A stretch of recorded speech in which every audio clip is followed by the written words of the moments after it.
எப்பவுமே வந்து படம் எடுக்கிறது எப்படின்னு பார்த்தீங்கன்னா, அந்த டைரக்டருக்கான ஒரு பாணி இருக்குது. அந்த டைரக்டருடைய பாயிண்ட் ஆஃப் வியூவில் ஒரு படத்தை எப்படி கொடுக்கணும் அவ்வளோதான்.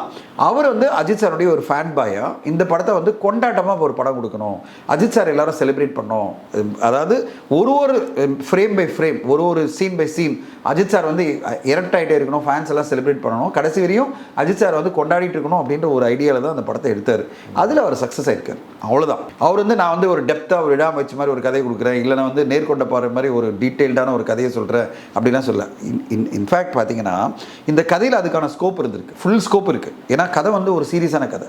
மனைவிக்காக குழந்தைக்காக எல்லாத்தையும் விட்டுட்டு விலகி போய் ஒரு டானாக மாறினா, டான்லேருந்து ஜெயில் கதியாக மாறினா ஒரு ஹீரோனுடைய கதை அப்படின்னு வரும்போது நீங்கள் சீரியஸாக கூட சொல்லலாம். ஆனால் இது ஒரு காமெடியாக, என்டர்டெயின்மெண்ட்டாக, ஆக்ஷன் பேக்டாக அஜித் சாரோட மூமெண்ட்ஸாக ஒரு படம் எடுத்தது வந்து ஆதிக் ரோஷனுடைய ஸ்டைல். அந்த ஸ்டைலை நம்ம பாராட்டணும். அப்படியும் படங்கள் வரணும், இப்படியும் படங்கள் வரணும், விடாமச்சு மாதிரி படங்களும் வரணும், இந்த மாதிரி படங்கள் வரணும். அப்போ தானே ஒரு வெரைட்டி இருக்கும். இல்லைனா ஒரே மாதிரி படங்கள் கொடுத்தா எப்படி நீங்கள் என்ஜாய் பண்ணுவீங்க?